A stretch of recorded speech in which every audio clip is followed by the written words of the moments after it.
बात कहता है, क्या कहता है? अरे बह गई दौलत मेरी,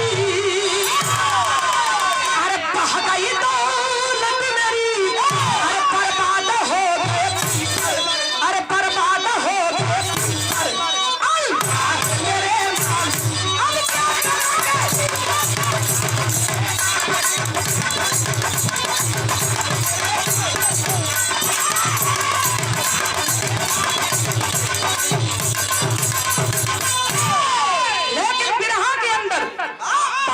लिखत होनी लाइट और पीरन के प्रति लिखे के पड़ल।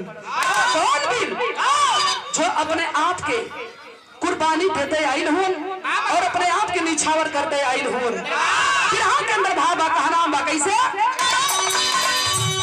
अरे कोई रोका दे संसार में, अरे कोई रोका दे संसार में, जिंदगी अरे ये जिंदगी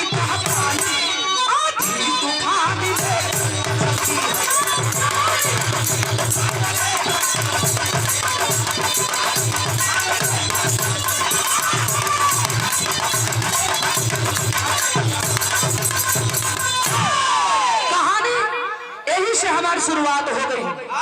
एक एकड़ कहानी हो कहां से निकल गई? पढ़े के अंदर भाव कैसे?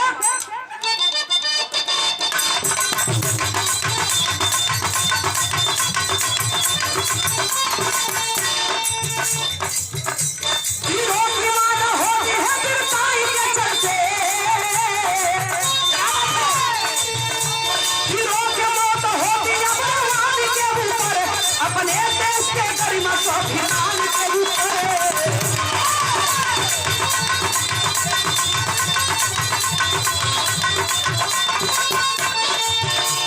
वीरों के ऊपर पुष्प के पुष्पांजलि होती, संसद और पूरे देश में श्रद्धांजलि होती।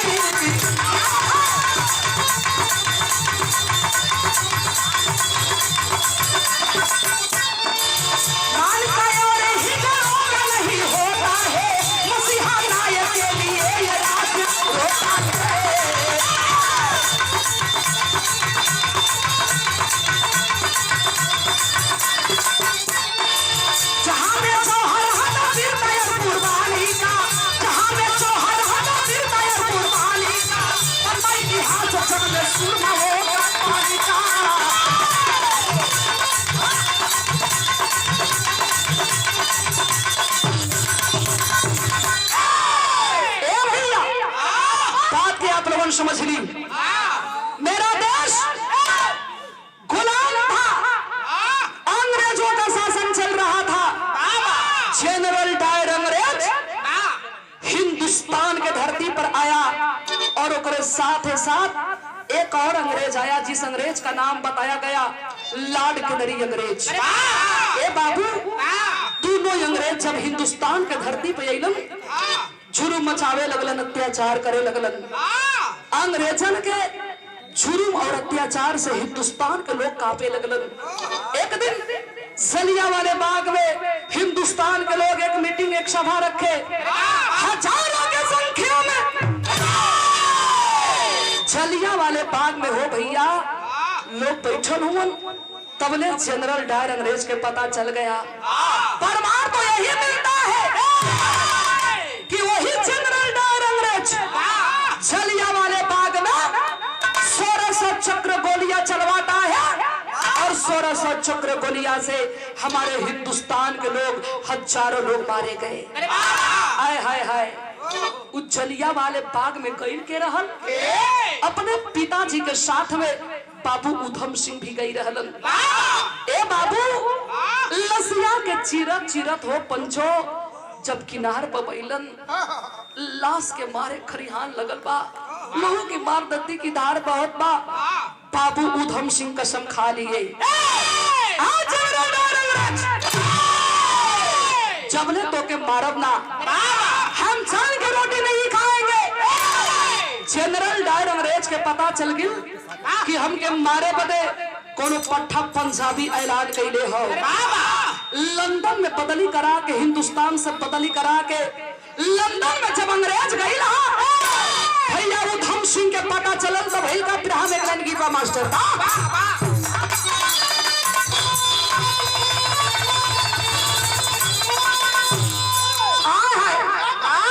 स्वर्गीय रामदेव गुरु जी बड़ा मचल की लाइन के कहा ऐसे कहा मास्टर अरे है झोलनी पहुलनी अरे है झोलनी पहुलनी जहाजिया मांगा दाम अरे हमारे पाए जे बरा जही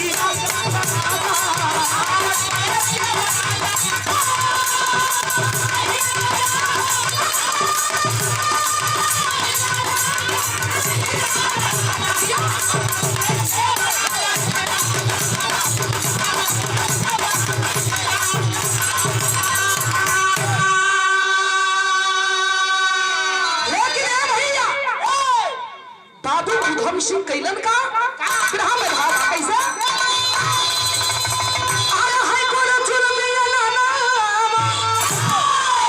अरे कोरा चुलमिया लाला सोना वाला से बाबू अरे कदर पपिया जब से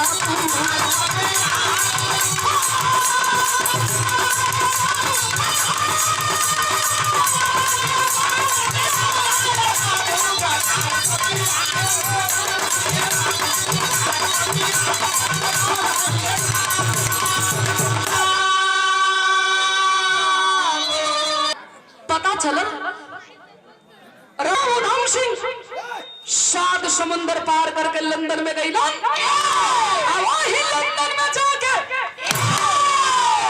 जनरल डायर अंग्रेज को गोली मरलन गोली मारे के तो मार देलन लेकिन आए हाय हाय बाबू पापी अंग्रेज पकड़ के बाबू उधम सिंह के वही पेल्टा वेला जेल में ले जाके फांसी की सजा दे देलन बात ही पेपर में छप गई पतिया पढ़लस के जिगरी दोस्त एक दांत के रोटी खा जेकर नाम बा दिलबाग सिंह दिलबाग सिंह भैया सीटी है ऊपर वाला भी थोड़ा लेवल कम हो गई ए मैं होखे के कैसन चाहिए आए हाय हाय पेपर के बाद दिलबाग सिंह पढ़ले हुआ हाथ से जर्जर जर्जर आंसू चला तो बचपने में बाबू माई छोड़ के मर गिरलन एक बहन बाप बहनिया के नाम बा बिमला सुबेर के बेला द्वारा पर भैया बैठल हुआ लोटा के पानी ले आके देलस कि भैया मुहवा धो लेता तो कुछ खाए के ले आ देती तबले दिलबाग सिंह बहनिया के हाथ हवा पकड़ के जमीनिया पर बैठोलन जौन पेपर में बतिया लिखल रहल हो पंचो पेपर के उठा के सीने से लगा के रो के एक बात कहलन राम में गीत बा कैसे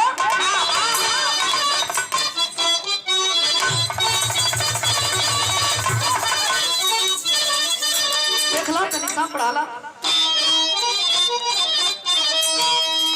कौनो मेहरारू बड़ा परेशान बिया अरे अगर मरद दुबई में हो घरे के छोट से देवर रहल अपने देवरा के जब जब देखे वही खड़ा होके द्वार के चौकट पर लगे दहिया तोड़े देवरा कलश की सुन तनी और एक सीटी बढ़ाना कम हो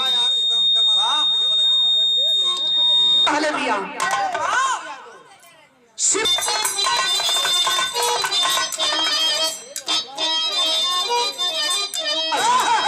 काम करत कोई बात ना भौजाई अभी यहाँ सुना भौजाई तोरे जैसन कोनो देवर रहल तनको सा टाइम मिले फट से वीडियो कॉलिंग पर लपट जाए कलश की खाली वीडियो कॉलिंग आवे देखई बा और कुछ देखाइबे कलश की घबरो मत बस 2-4 दिन की छुट्टी है आवत थी तब कहले हिया का कहलस ये कहे अरे करही आईया देवर छी दरा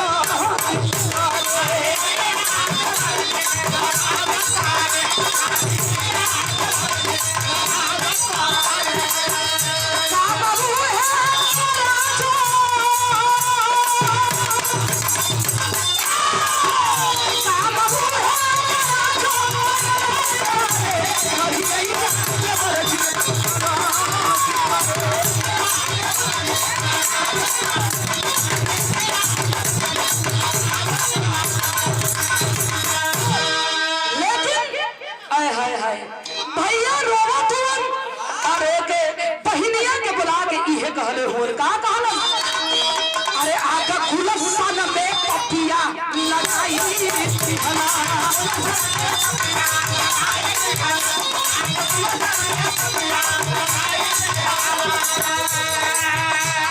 भारतीय नंबर को लिया,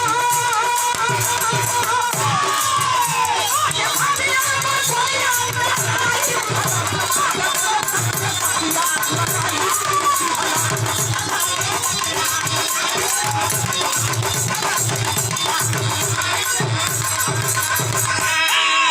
हमारे भैया उधम सिंह के अंग्रेजवा मुआ दिलने, लेकिन कोई बात ना है। उधम सिंह के अंग्रेज मार के लंदन में है ना, लेकिन लॉर्ड कैनरी अंग्रेज तो यही इलाहाबाद में है। दिलबाग सिंह नायाब देखलन नताओ ऐलान कर दिया, भैया उधम सिंह दोस्ती की कसम, जब ले लॉर्ड कैनरी अंग्रेज के मारब ना हम चैन के रोटी ना खाई। ये इतना बतिया तक काल बन गिर हो पंचो। लॉर्ड कैनरी अंग्रेज सुनलस कि हम के मारे बदे कोई जवान ऐलान कैले बा, पेपर में ऐलान करवा दिया कि जो दिलबाग सिंह के पकड़वाएगा उसे मुहम्मदा इनाम दिया जाएगा। चप्पा चप्पा अंग्रेज घेर लिए। जानो तुम दिलबाग सिंह घर छोड़ के भागे लगलन, काहे बदे?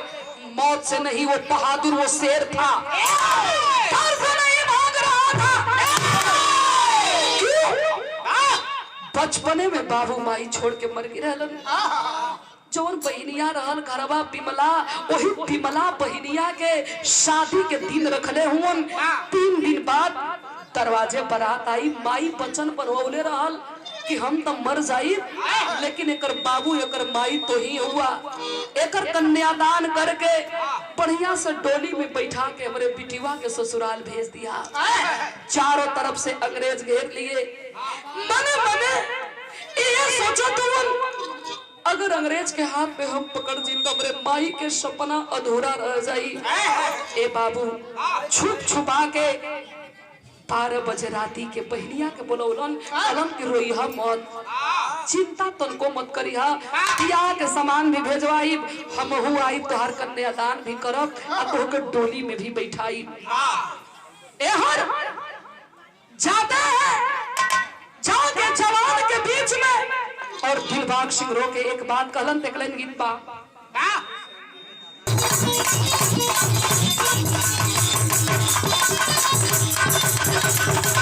और 100 रुपया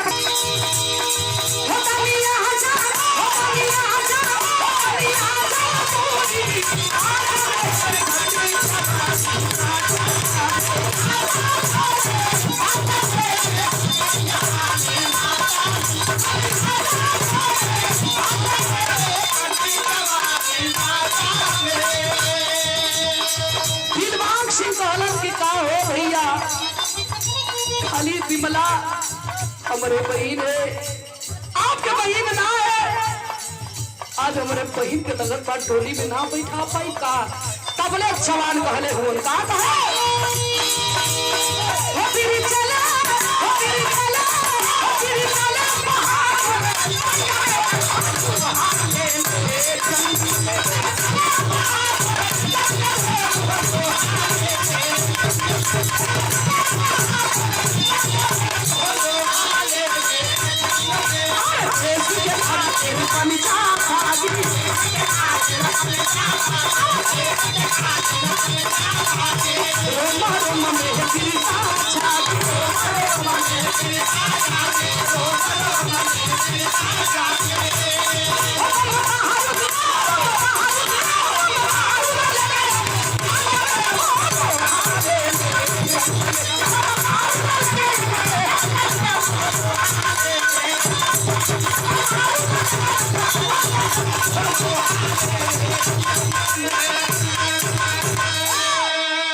जवानों के बीच में बैठ के बात करत हूं, और वहां पर जवानों के बीच में बैठ के बात करत हूं, तबले पापी अंग्रेज के पास एक जवान जाकर और 6 रुपया पर अपना ईमान बेच दिया, कर दिया हिंदुस्तान के साथ में गद्दारी। ए भैया भैया भैया थोड़ा सा अंग्रेज चारों तरफ से घेर लेलन। और जब घेरलन तो हवा में फायरिंग शुरू कर दिए। लाड के नरी अंग्रेज बोल रहा है, इतने लोग यहाँ पे बैठे हैं, मुझे किसी से कोई दुश्मनी नहीं है। इसमें से दिलबाग सिंह कौन है, मुझे उससे मतलब है। हाथ खड़ा कर दिए दिलबाग सिंह की, एक गोली भी मत चलाना, तेरा दुश्मनी मुझसे है, मुझे मार ले, लेकिन मेरे साथियन का कुछ मत करना। हाथ में हथकड़ी, पांव में बेड़ी डाल के ले जाके हो भैया जेल में अंग्रेज जब बंद कर देलस ना बर्दाश्त भइल तो बुला के कलन के साहब यहाँ एक काम हमार कर सकेला साहब, कल हमार बहन के बारात आई, अपने बहनिया के कन्यादान हम कर देती, एक बाद अपने आपके हवाले कर देती, ओकर दुनिया में क्यों ना हो साहब। बाबू माई बचपने में मर गिलन, हम ही ओके बाबू माई बन के फसले रहली, वही के कन्यादान अपने हाथे हमें करे के हो। आप बतावा है साहब, अगर आप हमें बंद कर देवा तो हमारे टोरी बहनिया के देखी। हाय हाय हाय, अंग्रेज नहीं माना बाबू, उठा लिया घोड़ा के घोड़ा, ताड़ा ताड़ ताड़ा ताड़ पीट रहा है जेल में भैया तड़पत हुन।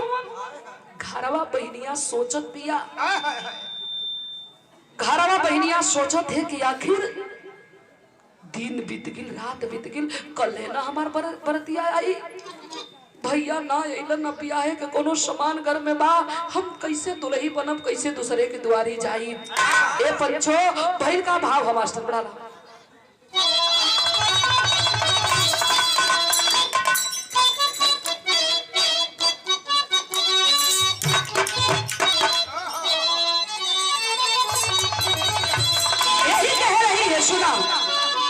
हर पावन भी महला के आईली बरातिया हो, आईली बरातिया हो, सजल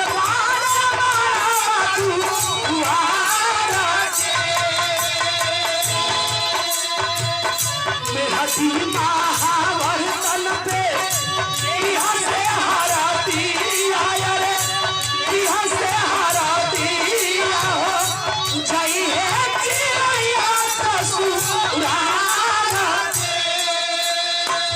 तो हमसे लावा में झंखा दे सकेला ताना आया रे, दे सकेला ताना हो, छूटल भाई मुई के प्यार। ए बाबू ए हर दिन बीत गई, शाम के बेला दरवाजे पर आके बारात लगिल, न बारात के कोनो व्यवस्था न कोनो इंतजाम। गांव के 2 4 5 आदमी पुरनिया बाबा लोगन गइलन, आपस में बात करत हुन करे मर्दवा टूवर हिया, ओकर बाबू माई ना हुन, ओकर भाई रहल, ओहू के पता ना चलत बा। एक बेटी के बारात अगर दुआरे से वापस चल जाई तो हमनी के कहीं मुंह दिखावे लायक ना रहल जी।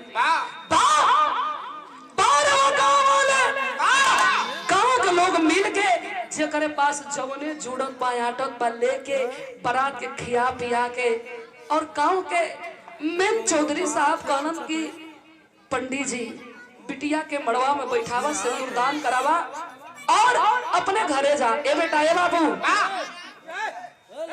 अपने घरे द्वारे जा। ए बाबू मड़वा में बियाह बैठल बा, घूंघट में बहन बैठल बिया, वही बहन बचपन तक आंख खुलल तो वही भाई के माई के रूप में देखलस, वही भाई के बाप के रूप में देखलस। घूंघट में झरझर झरझर रोवत बिया, बार बार आंख एक आदमी के तराशत बा, देखत बा कि हमार भैया कहीं से लौक जैतन, खाली उनकर मुहवा लौक जात।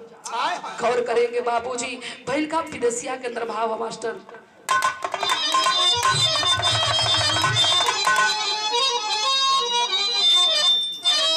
अरे दीनावा पिता जाना, अरे भाई ने कुछ रतिया हो, अगवरे पयाल पहन बिमला के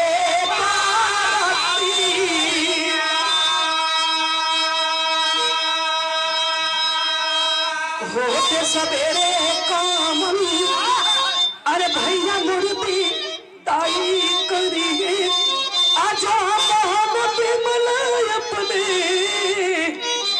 भैया के सूरती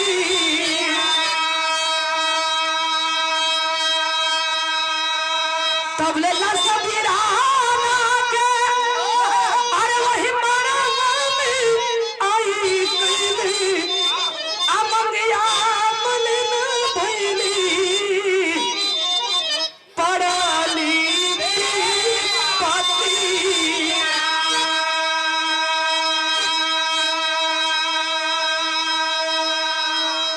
आय हाय बाबूजी ओहे पापी अंग्रेज तड़पा तड़पा के जेल में दिलबाग सिंह के मरलन खौलल पानी उठा के देह पर फेंकलन पूरे शरीर के चाम होस्ता गई तड़प तड़प के दिलबाग सिंह उसी जेल में अपना दम तोड़ दिया।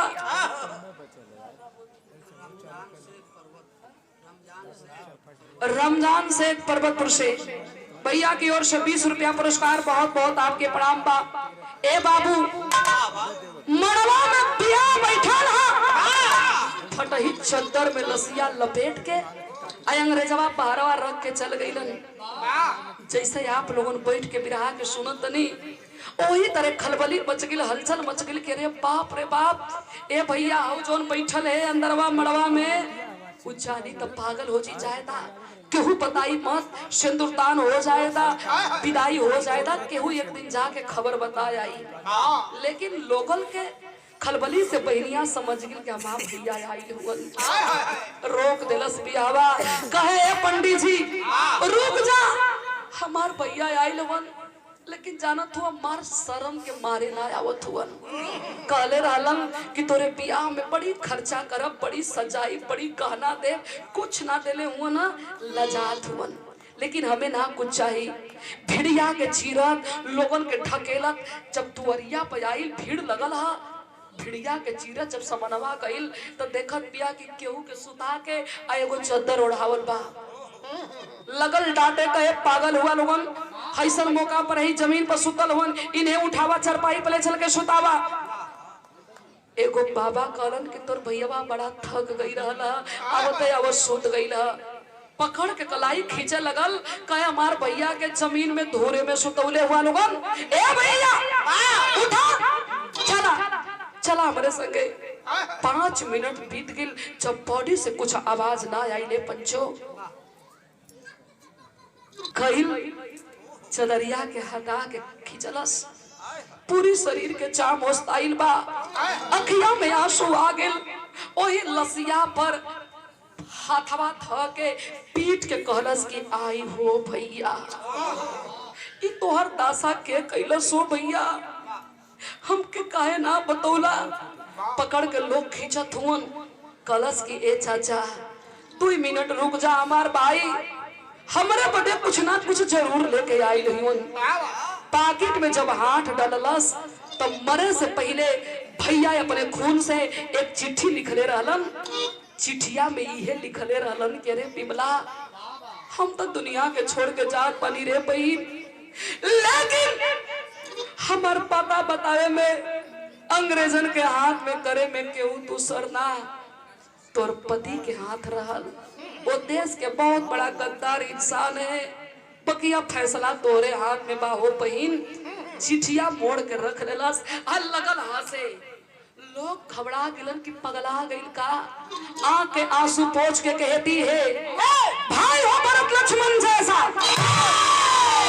भाई हो भरत लक्ष्मण जैसा छप्पस दिया तक राजधानी को अरे पति हो भगत उधम जैसा जो लुटा दिया जिंदगानी को अरे गद्दार पति के संग में अरे गद्दार पति के संग में मैं हरगिज नहीं प्यारा चाहूंगी अरे बनकर के कलंकित दुनिया में गद्दारन कहलाऊंगी कहती है तूने पैसे पर अपना ईमान बेच दिया हिंदुस्तान के साथ में गद्दारी किया है रे पापी तो के पैसा ही चाहत रहला कहले होते हम अपन खेत घर द्वार बेच के सब दौलत तोरे नाम कर देले होती, लेकिन हमारे भैया के काहे मारे गईले? क्या कसूर था? वो पकड़ के लड़की के बाह और महफिल में खींच के मड़वा के भीतर ले जाता है, कहता है रे पागल लड़की, क्या है तेरे भैया के पास?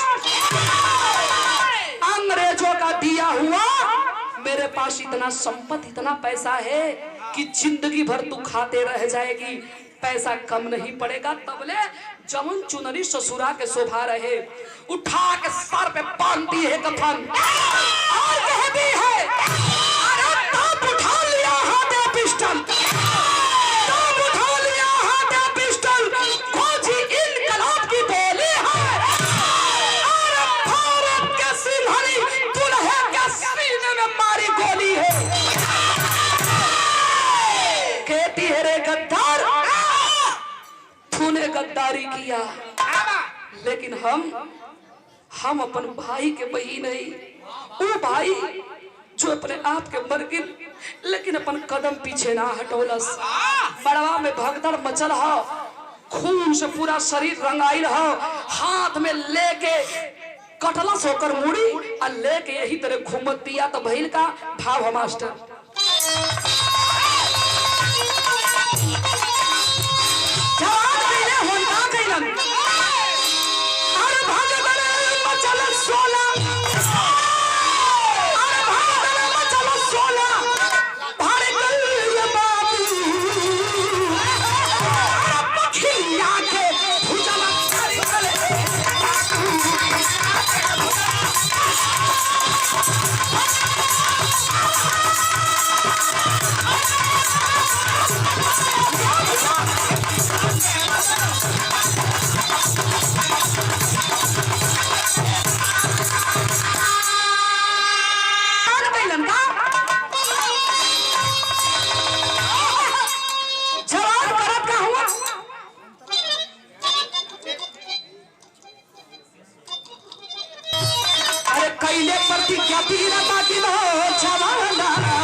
लगलन रे बहिन, जवन तोर काम रहे क देली, अभी तोर काम ना हमन के काम हो।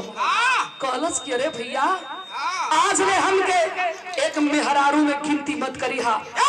उठा के सर पे बांध के कफन और हाथ में तलवार लेके चल देती है, जाके जंगल में जाके अपने जिंदगी के बितावे लगल। 10 जवान भी चलन हुन, 10 जवान कहलन के मन के बही नहीं तो के कबो अकेले ना छोड़ल जी। भुखाइल शेरनी के तरफ, भुखाइल शेरनी के तरह लाट के नरी अंग्रेज के खोजत पिया। पता लगल कि आज अंग्रेज का जन्मदिन हो।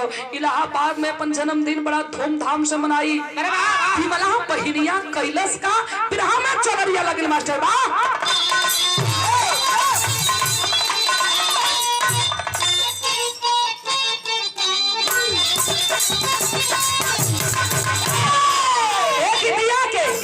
हमरे गुरु लगन गावा मास्टर, तारी उमर कमर चकालिया, तारी उमर कमर चकालिया, हरिया खींचे निहुर के पालिया, हरिया झूला झूलिया।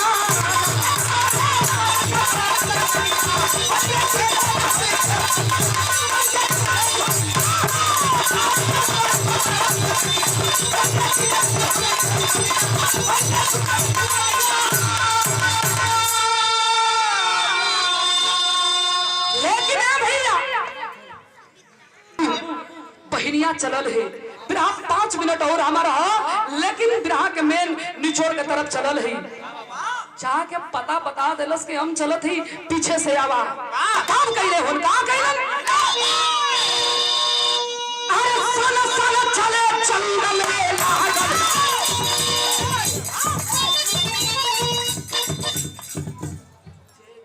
हले घेर से रतन लागल आए दिया हो दुखलिया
सुघर बनवलस निकाल कर शराब के बोतल लगल पियावे अतना पियवलस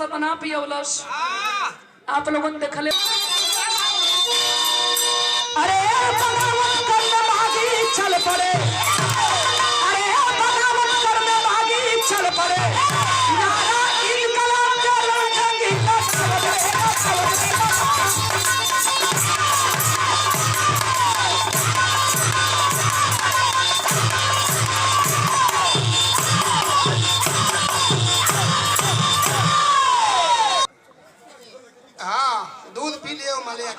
पता काहे बदे देले ही काहे बदे भैया नाही वीडियो कॉलिंग हां यो उमरिया वैसन हां मौका पाए के अपन कॉल करे कोनो बात नहीं बा वीडियो कॉलिंग हां भाई कब कर ए भैया तेरे अंग्रेज गोरे पापिन के लेके बिमला चलल है आज जब चलल तो भइल का आल्हा के अंदर भाव हो मास्टर क्या बात है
देती है लाश के ऊपर लिखवाती है अंग्रेजी शासन मुर्दाबाद भारत के क्रांति जिंदाबाद।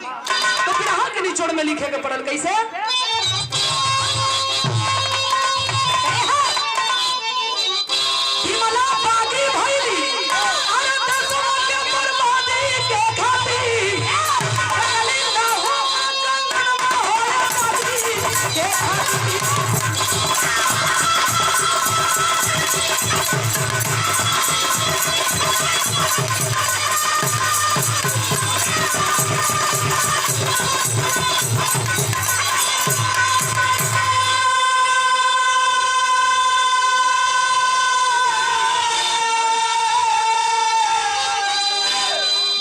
तो ये रहा हिंदुस्तान की एक बहन की कहानी।